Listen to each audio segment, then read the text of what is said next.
పేరు నమస్కారాలు. జస్ట్ ఒక గంట క్రితము ఢిల్లీలో మన ముఖ్యమంత్రి రేవంత్ రెడ్డి గారు రాజ్నాథ్ సింగ్ గారు మన రక్షణ శాఖ మంత్రి గారిని కలిసి బయటకు వచ్చేసి పత్రికా విలేకరులతో మాట్లాడడం జరిగింది. మాటల్లో వారు ఏమన్నారంటే, గత 10 సంవత్సరాల్లో కేసీఆర్ గారు ముఖ్యమంత్రిగా సైనిక్ స్కూల్ గురించి వెళ్ళి అడగలేదు అని చెప్పి మాట్లాడారు. తర్వాత రక్షణ శాఖ కింద ఉన్నటువంటి భూములు రాష్ట్ర ప్రభుత్వానికి మార్పు గురించి ఏదో 2 విషయాలు రక్షణ శాఖ మంత్రి రాజ్నాథ్ సింగ్ గారితో మాట్లాడినట్టు కూడా చెప్పడం జరిగింది. ఇప్పుడు ప్రపంచంలో మనకందరికీ తెలుసు, గోబెల్స్ ప్రచారం అంటారు. హిట్లరు జర్మనీని పరిపాలిస్తున్నప్పుడు ఆయనకు ఒక మంత్రి ఉండే, గోబెల్స్ అని. ఆయన ఇక్కడ గెలిచినాము, అక్కడ గెలిచినాము, అక్కడికి మన సైన్యాలు పోయినాయి, ఇక్కడ సైన్యాలు పోయినాయి, ఈ దేశాన్ని కబలించినాము, ఆ దేశాన్ని కబలించామని చెప్పి రోజు రేడియోలో వార్తలు చెప్పేది. చెప్తే హిట్లర్ అడిగిండు, ఏందా ఇవన్నీ మనం ఎక్కడ గెలవలేదు, ఎక్కడ పోలేదు, ఇవన్నీ ఎందుకు చెప్తున్నామంటే,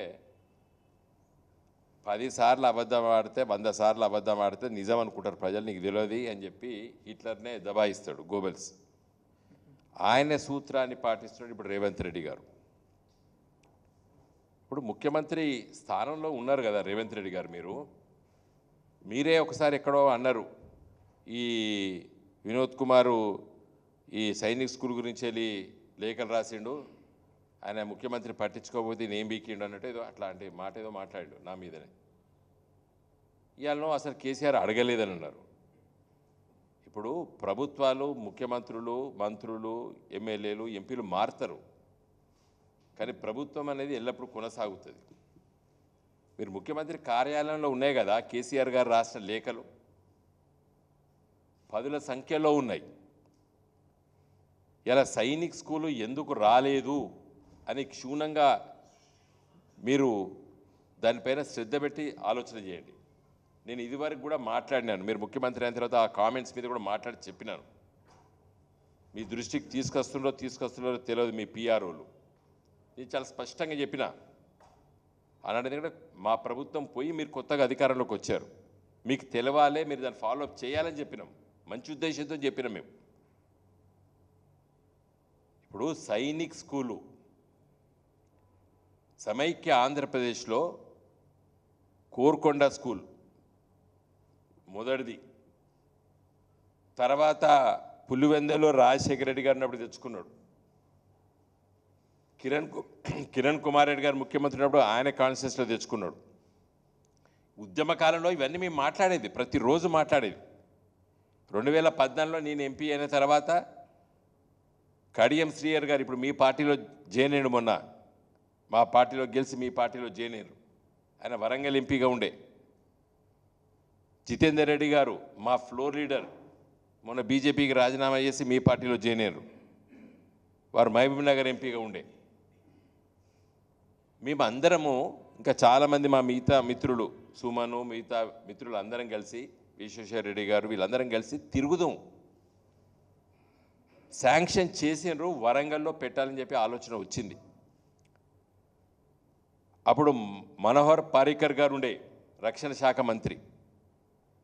వారి దగ్గరికి వెళ్తే వారు ఏమన్నారు, ఒక రాష్ట్రానికి ఒక సైనిక్ స్కూల్ ఇచ్చినాం మనము, రాష్ట్ర విభజన జరిగి ఒక కొత్త రాష్ట్రం ఏర్పడితే మళ్ళీ వాళ్ళు అడుగుతున్నారు మీలాగా, దీనిపైన ఒక ఆలోచన చేయాలని చెప్పి, ఒక పాలసీ తీసుకురావాలని చెప్పి వారు మరి క్యాబినెట్లో పెట్టి అది ఆర్థిక శాఖకు వెళ్తే ఒక కుర్రీ పడ్డది. అది ఏంటంటే, ఇక నుండి సైనిక్ స్కూలు రక్షణ శాఖ నడుపది. ఎవరైనా సైనిక్ స్కూలు కావాలంటే, ఏ రాష్ట్ర ప్రభుత్వం కావాలంటే భూమి ఇవ్వాలి, బిల్డింగ్లు కట్టాలి, రికరింగ్ ఎక్స్పెండిచర్ అంటే టీచర్లకి జీతాలు, భత్యాలు, చాక్ పీసులు ఇవన్నీ కూడా మీ రాష్ట్ర ప్రభుత్వం భరిస్తే మేము నడుపుతాము అని ఒక ఆలోచనకు వచ్చి ఆ ఉత్తరం మనకు రాసిండ్రు. ఇదే సందర్భంలో వరంగల్కి శాంక్షన్ అయిందని చెప్పి కడియం శ్రీహరి గారు అప్పుడు ఇంట్రెస్ట్ పెట్టారు. ఆ భూసేకరణ గురించి కూడా రాంపూర్ పక్కకు ఆలోచన చేసినాం.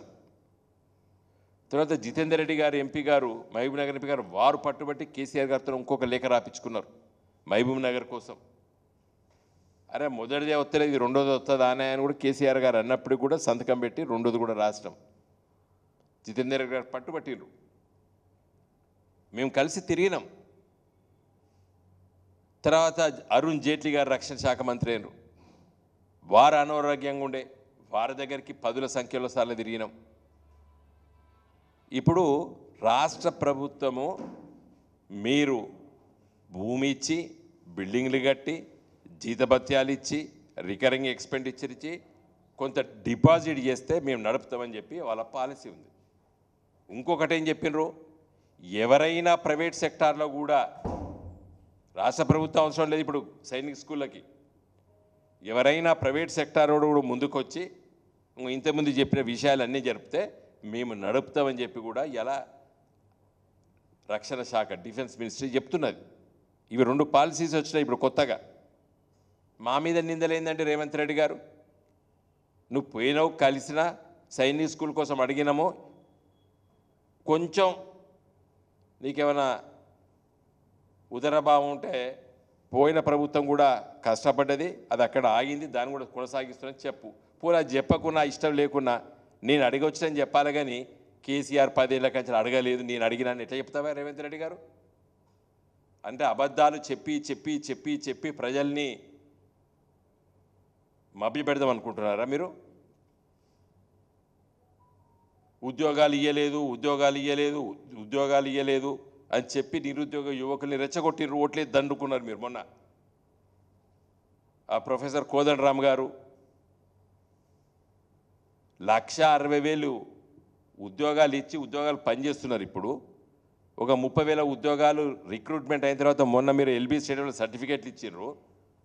2,20,000 ఉద్యోగాల కోసము నోటిఫికేషన్లు ఇచ్చినాము. అవన్నీ మేము చెప్పుకోక మా తప్పేంది, కానీ నువ్వు ఇవ్వలేదని చెప్పి గోబల్స్ ప్రచారం చేస్తే ఈ కంచెలు ఊరుకునేది లేదు. ప్రతి ఇష్యూ మీద మేము మాట్లాడతాం. ఇలా మీరు మాట్లాడేది పచ్చి తప్పు. సైనిక్ స్కూల్ గురించి వెళ్ళి కొట్లాడము, సాధించినము, కానీ కేంద్ర ప్రభుత్వం డిఫెన్స్ మినిస్ట్రీ చేతులెత్తి ఉత్తరం రాసింది. దాన్ని తీయండి, ఆ ఉత్తరం తీయండి.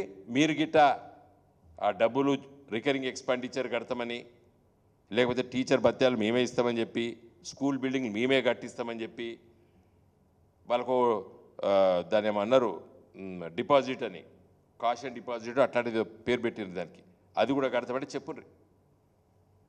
ఇలా భూమి ప్రభుత్వ కంటోన్మెంట్ భూముల గురించి వెళ్ళి మనోహర్ పారీకర్ గారు హైదరాబాద్కి వచ్చి సికింద్రాబాద్లో మీటింగ్ పెట్టారు. అప్పుడు ఉన్నటువంటి municipal administration minister KT Rama Rao garu హాజరైనరు. ఒక ఐఏఎస్ ఆఫీసర్ జేఆర్కే రావు గారు, మన తెలుగు బిడ్డ, వారు Bihar cadre, defence minister additional secretary ఉండే. పదుల సంఖ్యలో వారి దగ్గరికి వెళ్ళినాం మేము. వారు ఇప్పుడు రిటైర్ అయ్యి హైదరాబాద్లో ఉన్నట్టారు. పత్రికా విలేకరులారా మీరు అడగండి వారిని. జేఆర్కే రావు గారు అడిషనల్ సెక్రటరీ డిఫెన్స్ ఉండే, అప్పుడు రిటైర్ అయిపోయారు వారు. వారి దగ్గరికి వెళ్ళి ఈ జూబ్లీ బస్ స్టాండ్ నుండి షామీర్పేట వరకు మెట్రో కమ్ దాని డబుల్ డెక్కర్ అంటారు, అంటే కింద మెట్రో పోతుంది, మీద వెహికల్స్ పోవచ్చు. దానికోసం మేము ప్రయత్నం చేస్తాము. మీరు అధికారంలోకి వచ్చిన 20 రోజులకి ఆ లెటర్ వస్తుంది, మీరే చేసినట్టు చెప్పి ప్రచారం చేసుకున్నారు. ఆ పొన్నం ప్రభాకర్ స్టేట్మెంట్ ఇచ్చాడు, నేనే తీసుకొచ్చా అని. అడగండి జేఆర్కే రావు గారిని అడగండి, దాని మీద ఎన్ని మీటింగ్లు పెట్టాం, మినిట్స్ కూడా ఉంటాయి. డిఫెన్స్ మినిస్ట్రీలో ఎంపీలు పోయి డెలిగేషన్ పోతే మినిట్స్ ఉంటాయి. అఫీషియల్ మీటింగ్స్ పెట్టినాం. కంటోన్మెంట్ భూములు డిఫెన్స్ వాళ్ళు మనకిచ్చుడు, మనం వాళ్ళకి ఇవ్వడం, దానిపైన ఉత్తరాలు, ప్రత్యుత్తరాలు, రిప్లైసు ఇవన్నీ జరిగినాయి. Government is a men may come and men may go but I go on for ever అని చెప్పి బ్రూక్ అనేటువంటి ఒక పోయం ఉండేది, నేను చిన్నప్పుడు స్కూల్లో చదువుకున్నా. మనుషులు వస్తారు మనుషులు పోతారు కానీ నేను నిత్యం ఉంటాను ప్రవహిస్తానని చెప్తుంది. బ్రూక్ అంటే చిన్న పాయ నదిలో దాని it's a continuing process. Men may come and men may go but I go on for ever government అది. కాబట్టి నేను కేసీఆర్ ఇవ్వాలి నువ్వు రేపు ఇంకొక ఆయన ఎవరో ఉంటారు, నడుస్తూనే ఉంటుంది నిత్య ప్రక్రియ అది. కానీ ఏం చేయలేదని చెప్పడం చాలా తప్పు రేవంత్ రెడ్డి గారు. ఇలా ఢిల్లీలో ఉన్నారు, అసలు సంగతి చూడు, 140,000 మంది తెలంగాణ బిడ్డలు పరీక్షలు రాసిండ్రు, నీట్ పరీక్ష. ఆ సుప్రీంకోర్టులో ఒక పిటిషన్ వేసి మేము ఉండము ఈ రాష్ట్రంలో, ఈ నీట్లో మేము ఉండము, మేము మా రాష్ట్రానికి మేము ఎంసెట్ లాంటి పరీక్ష పెట్టుకుంటాము అని చెప్పి ఒక పిటిషన్ వేయండి. Supreme court should consider it. ఎందుకంటే వాళ్ళ ఆదేశానుసారమే మనం 2017లో జాయిన్ అయినాం. మనం గా పని చేయి. ఇలా పోయి మంచి పని చేసారు, నేను తప్పు పడతలేను, కానీ మేము ఏం చెయ్యలేదన్నట్టు చెప్పడాన్ని తీవ్రంగా ఖండిస్తున్నాం. తెలంగాణ కోసము ప్రతి అంశం లోపల కష్టపడి పనిచేసింది గులాబీ జెండా, అది ఎవరు కాదనలేరు. ఇంకా పనిచేస్తాం తెలంగాణ హక్కుల కోసం, తెలంగాణ అభివృద్ధి కోసం నిత్యం పనిచేసేటువంటి పార్టీ గులాబీ జెండా. జై తెలంగాణ.